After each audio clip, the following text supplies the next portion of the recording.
কে সংসদ সদস্য কী বললো, ওনারা তো আর বাজার সরাসরি আসে না, আমরা প্রতিনিয়ত বাজারে আসতেছি, আমরা আসল চিত্রটা বলতে পারি। মাছের বাজার অনেক দাম, চিংড়ি মাছ আকাশ ছোঁয়া, আমি চিংড়ি মাছ কিনতে পারতেছি না।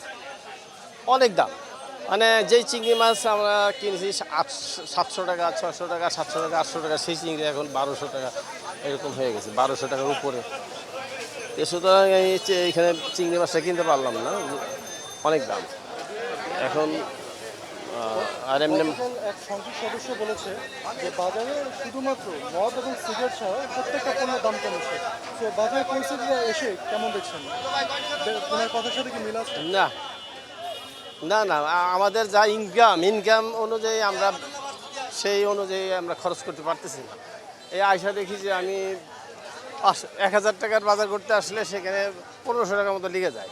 এই যে বাড়তি টাকাটা, এটা আমাদের জন্য একটা বোঝা। এখন সবই একই অবস্থা। আপনার এই যে অন্যান্য যে মশলা আছে, আদা রসুন বা মাছ, তরকারি, সব কিছুতেই দাম।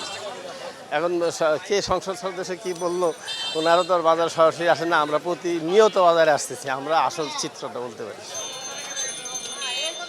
সার্বিক পরিস্থিতি নেই বা বাজারের দাম নেই, একজন মধ্যবিত্তের জন্য আসলে পরিস্থিতিটা কেমন? খুবই খারাপ। মধ্যবিত্তরা মানে এমন একটা অবস্থা, না পারে ছোট কোনো নিম্ন স্তরের কাজ করতে, না পারে বড় কোনো কাজ করতে। তো মধ্যবিত্তরাই সবচেয়ে কষ্টে আছে আমি মনে করি।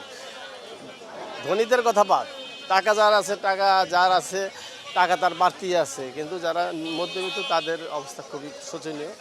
এখন তারা যে স্ট্যাটাস মেনটেন করে চলার মতো, মধ্যবিত্ত স্ট্যাটাস মেনটেন করে চলার মতো সেই অবস্থা নাই।